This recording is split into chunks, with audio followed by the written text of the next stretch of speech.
buy them? Is Amazon going to buy them? Who knows? So this is something that we hadn't had 15 years ago. And I would suggest that this is going to change sort of the nature of robotics research because we're quite good at doing a few experiments in our labs. But the sort of the provocative thing that I want to say is that repeatability. We don't know how to do it. We haven't got very good at it, but we need to do it. And I think that's kind of on all of us. So that's what I'd like to say. I'd say the videos are great, but maybe we're not as close as we think we are. That's my provocative opening barrage. Maybe it's to the group on the left here. Who wants to take that? So are you saying that robotics is kind of set up for this fall that AI had in the past? Right, that's right. So I'm saying there could potentially be, you know, a robotics winter because we've got great pictures of, you know, drones flying around doing fantastic things, but the truth is we have a lot more hard work to do. And the problem is that I think that we don't have a theory which tells us what brittleness is and how to get around that. But they're nodding, so that's not controversial. Somebody wants to take the other. We all agree we're ready for a fall.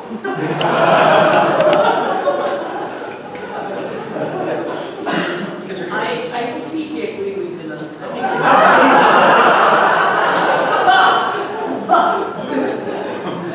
No, so I think, I mean, it's a big problem that we don't repeat each other's experiments.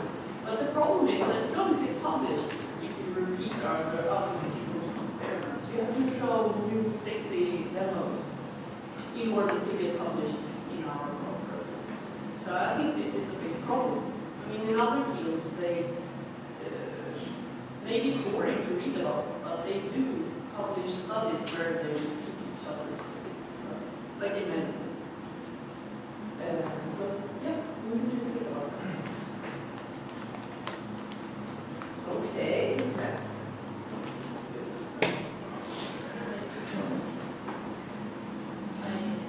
I agree with both, but actually I have another point.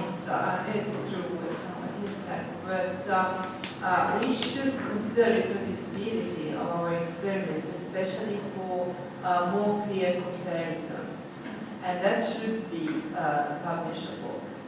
Because so far, as you say, everybody shows his own or her own results and demos, and it must be different from others. Published, but you cannot really compare if it's a better result or not. If a robot is better or another robot or not. This is very difficult to assess in robotics, and I think it's still a strong limitations for robotics. Yes, this reminds me, in some areas of computer science, there's now this thing called artifacts, which sometimes when you submit a paper, you have to basically provide your code, not necessarily giving them their code, but giving them a way to kind of give them a sandbox and your executable and stuff so that they can actually try to test out and make sure that you weren't, basically fabricating results. Do you think we could head in some direction like that for robotics?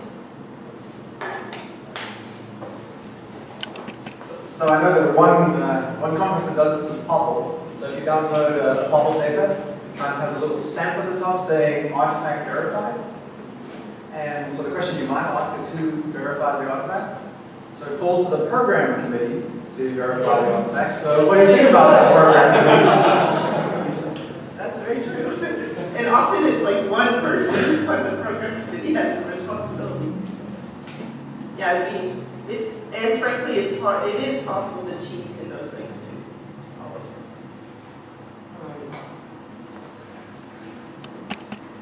So let me look at the positive side for a second, in the sense of let's also appreciate the difficulty of the task at hand compared to other fields, other sciences. So robotics in controlled environments where we get to control what's around and what's happening has had tremendous success. And it's, think about, everybody talks about, the cell phone revolution, the ubiquitous computing. There is no ubiquitous computing revolution if robots aren't making these so they can sell for a few $100s a piece. So the robot revolution, in a sense, has happened. It's had tremendous impact. So we are up there with any other field. Now what many of us trying to do is get robots in the real world. So by definition, take on the huge variability and variance that's in the real world. We don't get to control anything. Not just that we don't get to control it, we are specifically placing our robots in the way of this deluge of variability and variance that the world is throwing at us. So it's a much harder problem than other fields where you do get to control everything. A computer doesn't care if it sits on a desk in the bedroom, in the living room, in the kitchen, in whatever. You control what's inside the computer. The robot does care. The robot, it does matter. So in that sense, it's a much, much, much harder problem. So I think as a field, we should appreciate that. And look at the great advances made in navigation and localization towards self-driving cars. Right? Self-driving cars could be on the road soon. We have self-driving cars and self-driving robots in semi-controlled environments, in warehouses, in ports, in hotels. Right? So, and I think other parts of robotics will follow suit. So let's acknowledge everything that robotics has done in controlled settings, the difficulty of the problem of getting in the real world, and the fact that we are making progress in these parts of the problem towards that.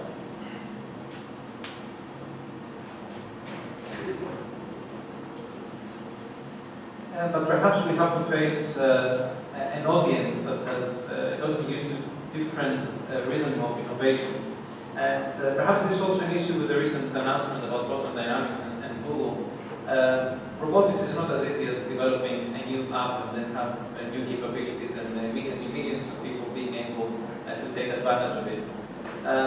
Myself, I consider myself an optimist, and I keep hearing about all the people that are so afraid that a significant amount of jobs like in the service industry and so on are going to disappear within the next 5-10 years because of robotics. And I read these comments and I see them as extreme optimists because the technology is going to be there to actually achieve what the people are going to be able to do. Dealing with the real world and the variability, as you said, is a hard problem, but then we need to make sure that there is commitment from anyone who invests in robotics, and this has to be understood from the industry as well, that you have to stick with it.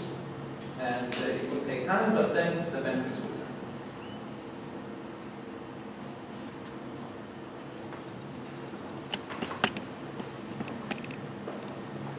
So I also agree that repeatability is a huge issue, but I think that one of the things that we need to be wary of is how we view repeatability in the context of robotics. We all have a Cold War heritage of worrying about hitting a target, right? And so we tend to view error as being a natural way of viewing how anything accomplishes its task. And I think that the problem with that is that robots that have to live in a world that has a lot of unstructured properties are a lot more like animals. We would never ask that two animals solve a task in exactly the same way and then penalize one if it didn't manage to do it in the same way that its peer did. But we do tend to talk about robots in that way. And so when we talk about repeatability, I think it has to be fundamentally a task-oriented repeatability. And I'm thinking about, like, in the context of soft robotics, we might want to be starting to see a connection between the theory of movement and the underlying design of the morphology, where we actually see that repeatability goes up exactly as computational loads go down as a function of morphology. And right now, that would be a highly repeatable result, but it would not lead to trajectories that look the same. What's repeatable about it would be something different, than something that currently, not only do we not value it, I would say, as a community, but we don't even quite know how to propose it.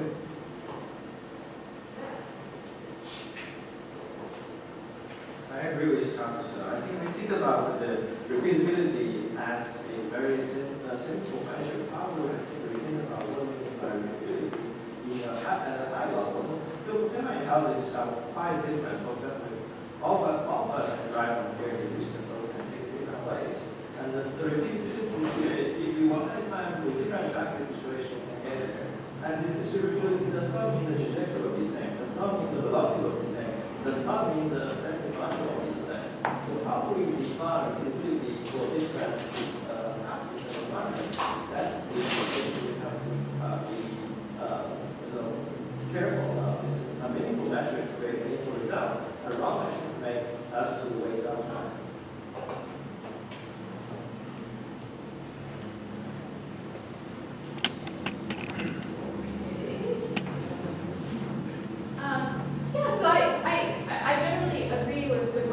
said so far, but have a slightly different perspective of maybe one of the contributions to this challenge.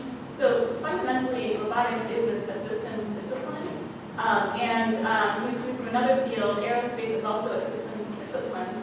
I think systems in robotics is systematically undervalued. And one of the learning experiences in aerospace that you do for the undergrads is you have a class, you break them up into teams, each team designs their own subsystem and optimizes it for their particular criteria, and you take those optimized systems and you put it together, and the overall system is usually not functioning very well. And so the system really needs to be designed and optimized as a whole. And so ROTs and artifacts, I think, are a great step along the way, but I sort of feel will only get us so far unless we begin sort of thinking as a field about how to approach these systems with sort of systems engineering discipline. And we kind of know this, right? Because we try to, with like RSS in particular, we try to encourage and value systems papers, but we always have trouble. And I'm sure it'll happen again tomorrow. It's something we know we need to do, but we don't really know how to do it and appreciate it.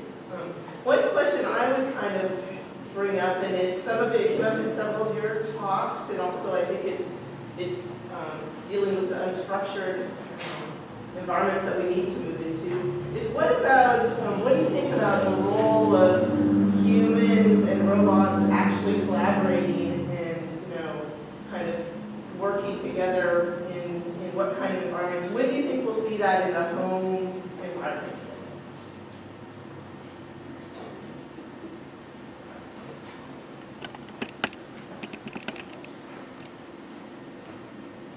So I'm just having considering on that issue because to me, I think if we want to prevent robotics going in the same track that happened to AI in the 80s, we need to show that robotics can bring value to society. And obviously the concern is always the robot will take away the job. I think we have to get a message through automation, globalization. It's going to take some jobs away. But the important thing is for a society to be productive, how can we use robotics to advance the productivity of the society as a whole? And that responsibility lies upon us. We cannot just think about papers or, we need to think about what can we do that can help the society. And robot is going to go to society and robots to work with them. And I think that interface issue is so critical that I don't think there is enough science or systems to even address the problem. And I think fundamentally it is because human is just unpredictable. And how is robot going to work with us if we are so unpredictable? We can't program. We cannot be programmed. So that's really a hard problem. I think and I don't think there is any kind of framework or abstraction yet in place in HRI. So I think that's definitely an area that really requires a lot of thinking and rethinking. What do we know? How can we codify what we already know to try to teach robot to anticipate the unexpected, and that's us.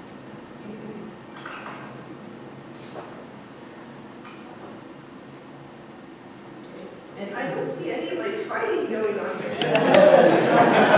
We're supposed to be provocative.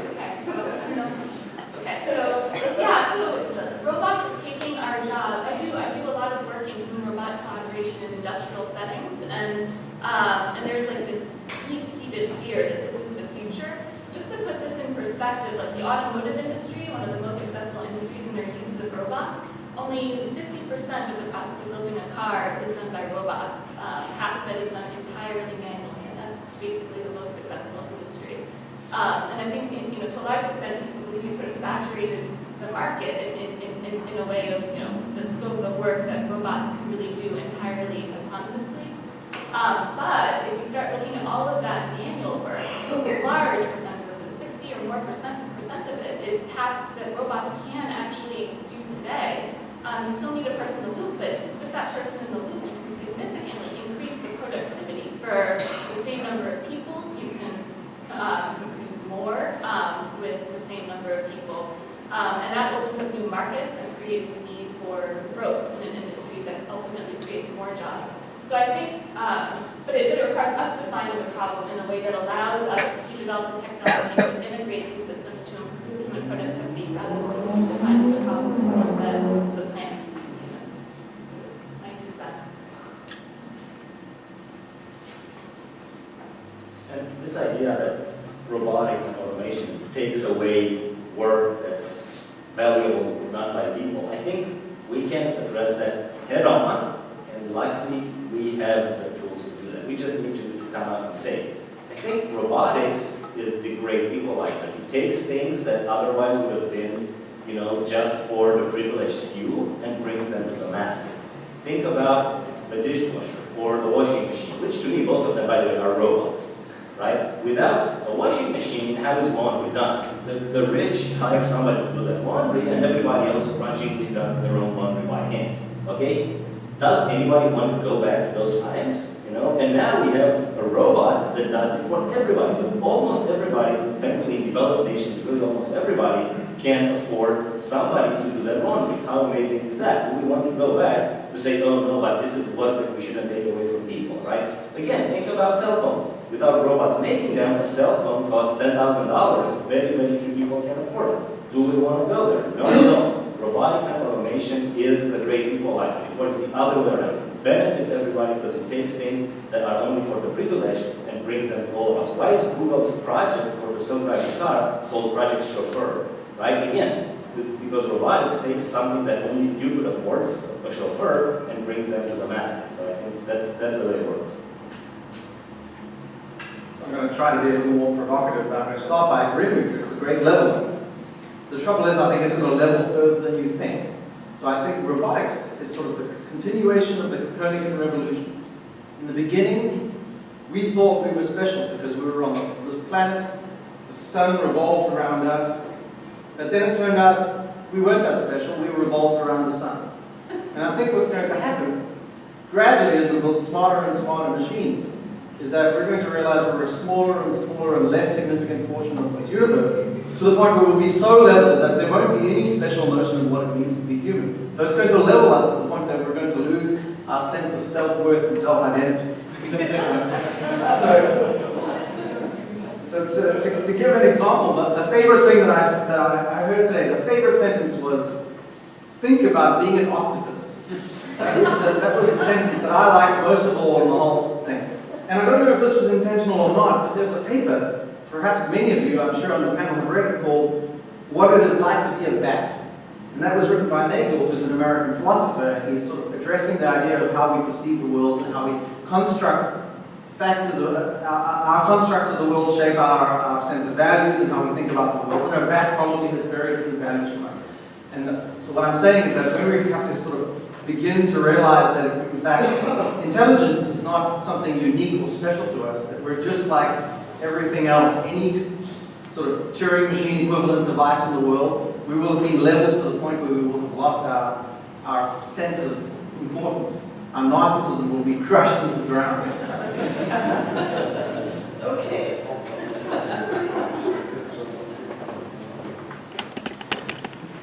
I agree with Dylan. No, I don't actually. But I think it's really provocative. I think this is probably one of the most provocative things about robotics.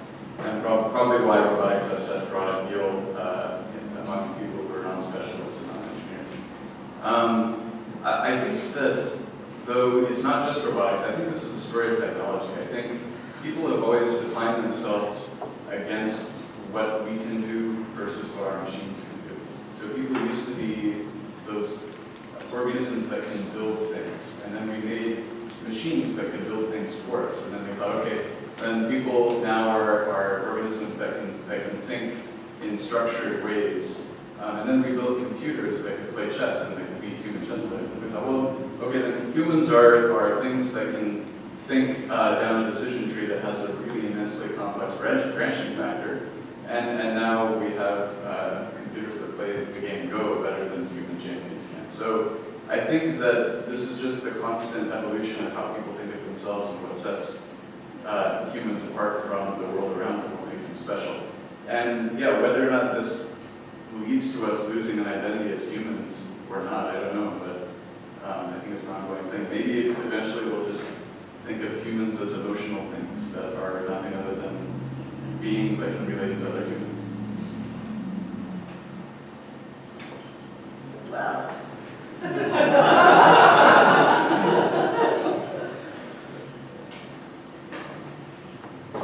Well, we have to realize that humans as a biological system has so much limitations, right?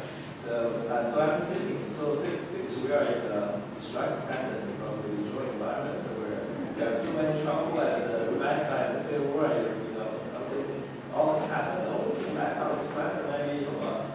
That's something else. And look at some approaches. Yeah, that probably prove that we have existed. That's probably the because if you look at the space age, our ability of the long-term navigation in the vast universe is so limited. Its lifetime so short. So if the robots can do the job of another planet, colonize there and establish a mechanical civilization and trade with us, I don't mind to have that.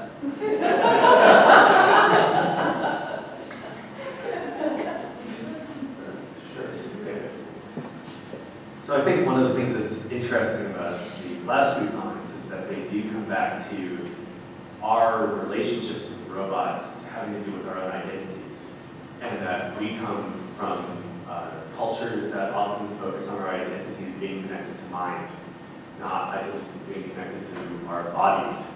And yet we see, like if you look at the most recent DARPA challenges, right, I mean, it seems like specifically what is still hard is that robots have bodies. And that however they are at reasoning, there are still things that are relatively simple physically that they are profoundly poor at. And I think one of the things that we've done as a community is we've not focused enough on being Dylan-esque in our rhetorical devices and communicating that, first of all, the degree to which robotics is integrated into our lives is actually much greater than is often commonly appreciated. That we are accustomed, so we don't ever call a nail gun a co-robot for construction, right? But of course it is. It's a smart hammer, and we can, people in construction don't view that co-robot as somehow being a threat. But if they were to, it would have to do with their identity and who they are as workers in that field.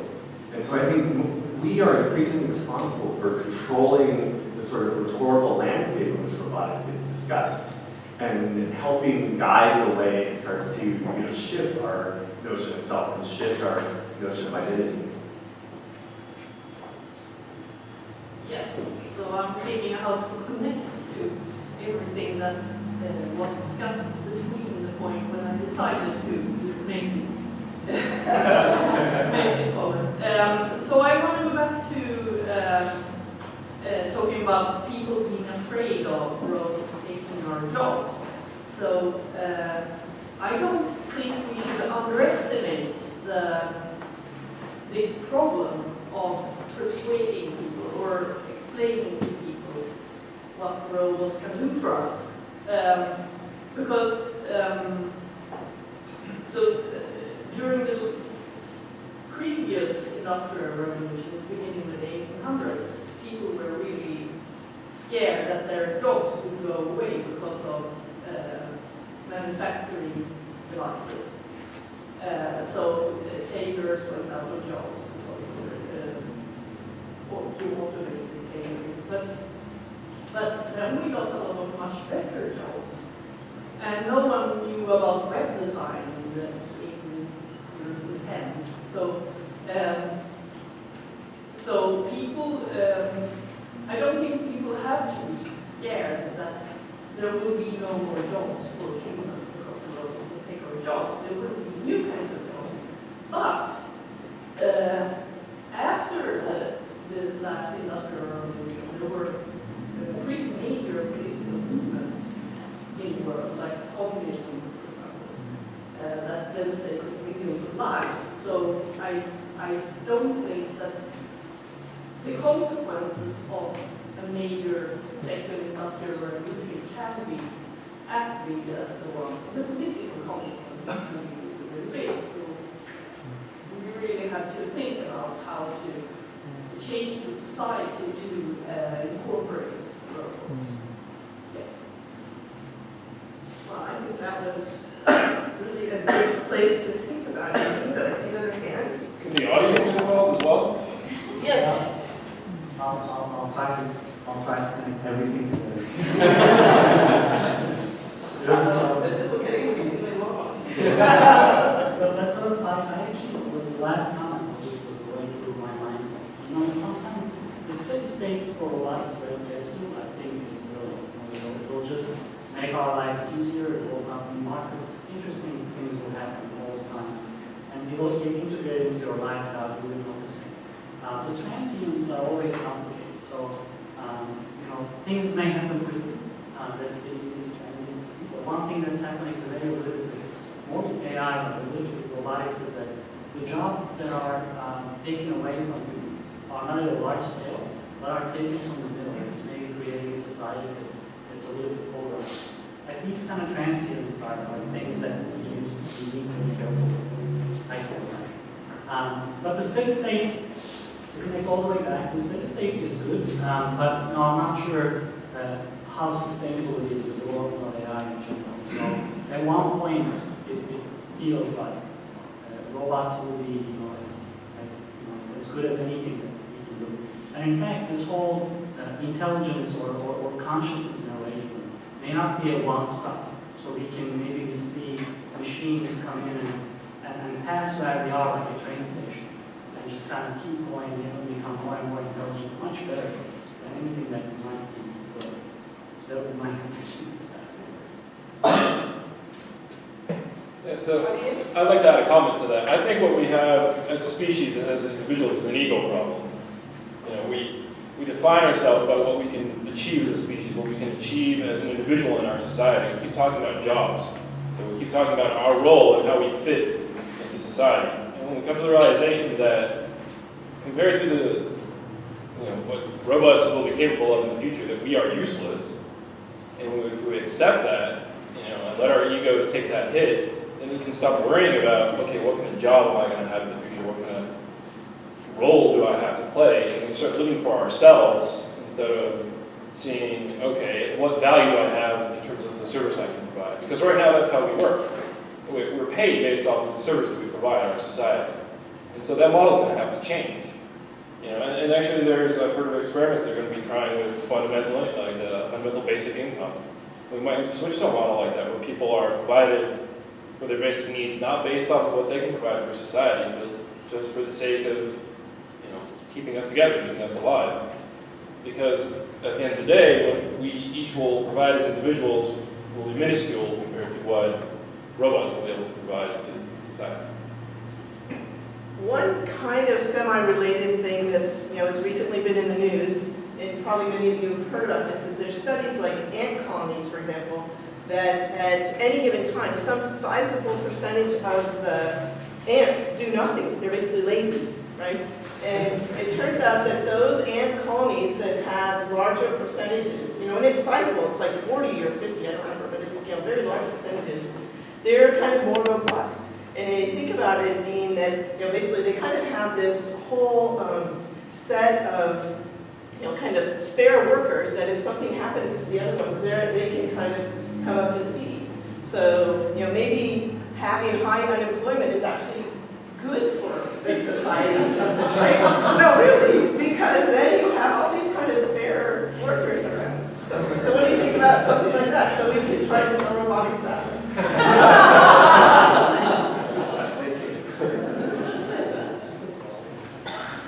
Can you talk loud, or should I bring you the mic? I think I can talk loud. I think the trouble with what you specifically proposed is that it would only work in a society that either does not use currency or is at a point where it can produce materials for everybody sufficiently cheaply, like a post-material thing. Because unemployed people, like unemployed workers, they're not being paid, they need money. Yeah, well, it's definitely a different model. Those ants Yes. colonies work differently than we do. The idle ants still get food eventually. They called them lazy ants. Did no one else hear about this? It's been in the news lately. You read about it if you Google lazy ants. Can I change gears from philosophical to more practical problems? Currently, I feel like, I don't know if somebody would agree, that there are lots of, as researchers, we're trying to solve very small and narrow problems, and lots of duplicate efforts are going on in the world.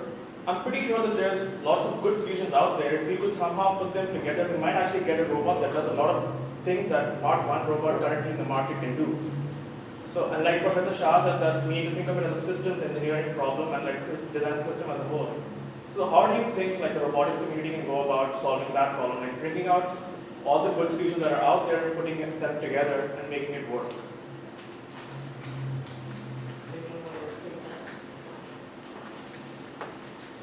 Thanks, Laura. That's a good question, I think.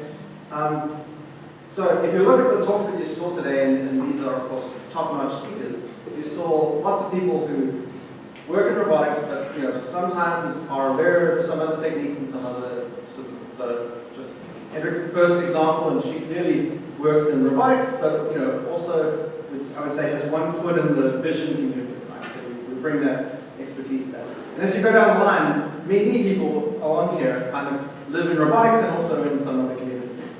And I would say, as roboticists, we're great takers.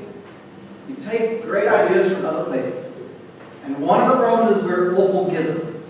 We don't give things back. So one of the things that we should be doing, I feel, is we should take some techniques and we should test them and say, they don't work on a robot because of this. And this is the theoretical model which you guys have wrong, and work on algorithms for this model. But we're awful at actually producing models. We don't give models back. We take techniques, we try them, we make a robot video, and we move on to another technique. So I think that's one of the problems, is that we're great takers, we're not good givers. The second problem is actually, I think, a social one. I think we have different value systems. So those of us who are sort of have one foot in another community, each of those different communities have different value systems. So to give you sort of an example of that, if you think about someone who sort of has one foot in the controls community, right? People on either side. Right? So for them, if you produce an algorithm, and they're going to argue, I guess I'm wrong, but I'm it's caricature, yeah? An algorithm that works wonderfully, but for which you can say nothing about the algorithm, not interesting. Not interesting, right? So Mark Rota, this mathematician, talks about mathematical results as diamonds. There's a lot of stuff out there, but occasionally you stumble on a diamond. And so people in the control community, they're more interested in finding diamonds. And maybe some of the rest of us, I'm a computer scientist, so maybe I settle for some coal, right? Just an algorithm. I don't need a deductive theory that's deep. I just need an algorithm first. And the problem is that these different sub-communities have different criteria for what makes an interesting result. And on one extreme, we have, provable results with some Lyapunov function. On the other side, we have deep neural networks for which we can say nothing, but they seem to be interesting. And the problem is that we can't put all these pieces together because we don't all agree about what is a result. I think that's the second part. So if I haven't offended everyone, it's...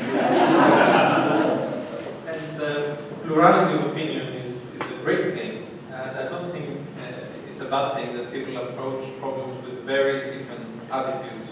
And one danger in trying to just take different approaches and then build systems is that you assume that you have identified already the best solution for a subproblem. It's very important to sit down and solve, problems all together and bring components and work, perhaps some of the challenges that, force people to actually integrate solutions. But we need to keep trying on individual problems to come up with the best approach here, because we're always saying, I finished this problem, this is complete, but this is not the reality. So there's a few people on the panel that didn't get a chance to speak. I don't know if you want to.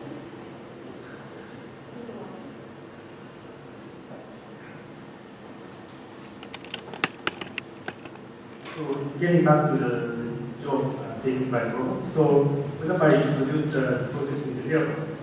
So it would be very great to introduce the humans in airplane constructions. Usually, if you think about that, that will take jobs of the workers, but they carefully examine that it's kind of taking jobs. Maybe it will take the job, non-value jobs. So, and then the people can concentrate on more value jobs, and then you can introduce, you can improve the productivity. Maybe that would make the price of the airplane in half or something, so that will make it many people. So this is what I do. And also for the fear of the robots, I think every maybe 10 or 20 years there is a discussion that the robot will invade the human society, something like that. Because last time the AlphaGo beat the human champions, but I think the robots doesn't have motivation to survive. One thing maybe you could speak to is I think that the perception of this is different in Japan than it is, say, here in the US. Yeah, I think it's much discussed. I think that the movies. So your robot meet is a Terminator, and our robot in Japan is a kind of friend. But I think it's not. I think not true. I don't know. I don't. Maybe you start feeling that robot is kind of could be a friend. I don't know.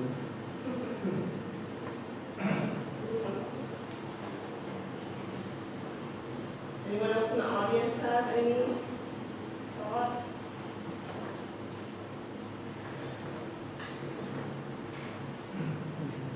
Okay, I don't remember what topic we're on, but maybe I'll just so about the jobs thing, maybe one way to think about it is that there's not a conservation of jobs. It's not as though there's a fixed number of jobs that have to be doled out among people and robots, but rather it's a dynamical system, and there's very complex feedback between automation and the growth of the economy and the amount of jobs that are produced. So conveying that to people who are worried about losing jobs in the short term is a difficult thing, but maybe a more circumspect model is to say that in the short term, a disruptive technology does put people out of work, but in the long term, we all benefit from that. Whether it's those very same people who are put out of work that benefit, I don't know. But certainly technology results in growth of the economy and growth of the overall pool of jobs. And then the other thing is, I wonder if going back to what the fellow in the audience said, I wonder if we're being a little bit too egotistical, or we have a little bit too much bravado about what we think we can accomplish with robots. It seems that accomplishing tasks with robots that for us are seemingly effortless is really difficult. There's not a clear match between what people find difficult and what we find it difficult to make robots to do. These two things are almost complementary sets. So it's really moving the line of those complementary sets from one side to the other seems to be where robotics research is focused and where the challenges are. Simple things like locomotion or making a mental map of a room and placing yourself in that mental map. These are things that even bugs do effortlessly, and we apparently are having trouble getting robots to do these things.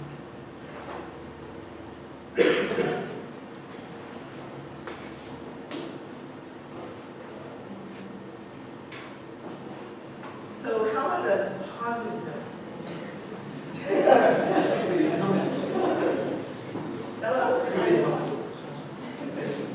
So just wanted to talk a little bit about the systems aspect based on the experience from Willow Garage, because in a sense, that was what Willow Garage was created to do, to solve some of the systems issues in robotics by creating a shared software platform, ROS, and the shared hardware platform, the VR2, with two goals, so that if you're working on some part of robotics, for all the parts that you don't care about, you can use the best that's available from other people, and so that we can test each other's results. One of our mottos at Willow Garage was no more proof by video.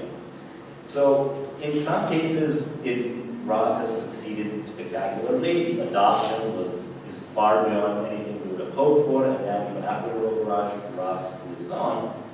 In other ways, it hasn't been, as, for example, the sharing back part isn't where we hoped it would be. Many people adopt Ross, because it makes their life easier, but then don't contribute back because they're still rewarded doing it. And let me just tell you that the solving the system problem at a general level is so incredibly hard. I cannot tell you how many times we've been through this exercise where you say, I built this, now I want to contribute it back. What's the general API for my thing? Oh, I want to handle this use case, this use case, this use case, this use case. And then somebody says, what about my use case? And you say, oh yeah, that's legit, I'll throw it in. And somebody else says, what about my use case? And then a little later, you have an API that's so unbelievably complex that somebody says, that's ridiculous, I can do better. And you go through this again and again and again. So there's a lot of value. I think this part of the system problem ultimately it is industry's job to solve it for a specific problem. Because for a specific problem, it's tractable. At a general level, it's incredibly hard. That wasn't quite the positive.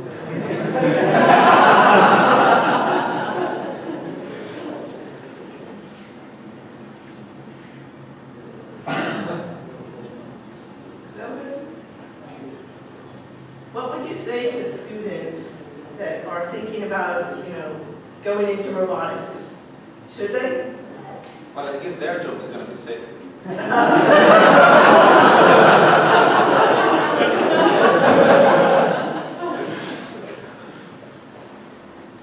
Okay.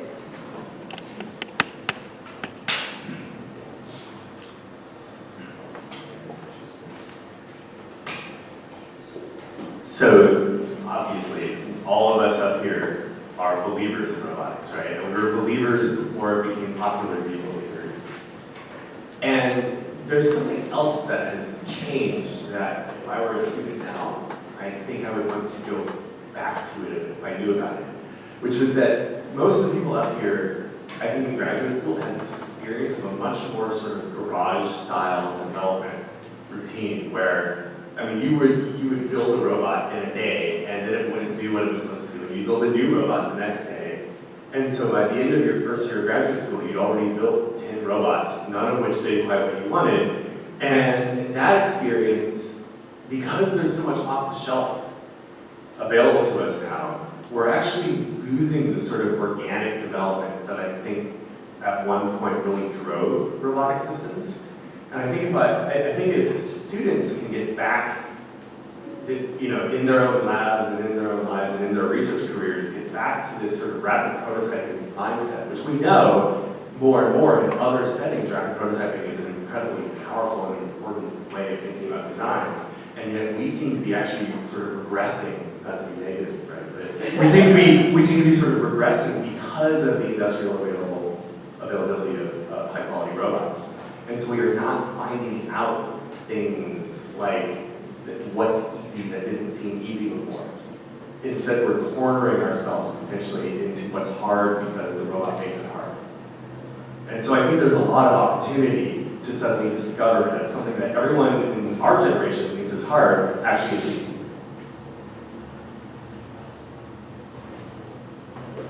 So I don't actually disagree with the last statement. So I actually think now is a very exciting time to be a robotics student.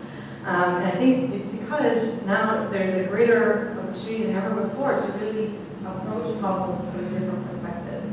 So if you want to work in a very theoretical, kind of controls, looking for diamonds, you have the ability to do so, and you have, if you want to do simulations, you have a computational power that you've never had before. And even if you want to do hardware, you have more capabilities than you ever had before. So I agree that we have many more commercially available systems. We have these very cheap drones, these very cheap mobile robots. But you also have, you can buy cheap sensors, you can 3D print parts, you can create silicone soft robotics, that you can go online and get a recipe from Oliver Rock's lab on how to mix up your own silicone and put it in a mold and make a soft robot. So I think the possibilities are so much greater. When I look at, we just had in our university, we just had fourth year design projects being evaluated, and the variety of projects that undergraduate students were creating were just, to me, I thought it was quite promising for the field. So I think, even if you want to do kind of that kind of quote-unquote hardware development, I think the tools are more available than they were before, and they're also much cheaper, making them much more available to a much broader pool of field students. I hope that was a positive note. We've had lots of positive notes. I think that, just the interest in this workshop shows that now is a great time for robotics. Really. And think about, all these startups. I mean, this was just not, even, like 5 years ago, it was a totally different landscape. So it's a really exciting time, and I think that there's possibilities whichever way you want to go. If you want to do startup, or if you want to basically, be a mathematician working in robotics, there are great career paths for all of us. We still have to struggle, I think, to sell robotics properly to, the people that are fearful because they don't really understand the possibilities. I think the dishwasher is a great example. I'm going to start using that. No, really, that's something that pretty much anyone should be able to relate to. So, okay, well, I guess this is probably a good time to end.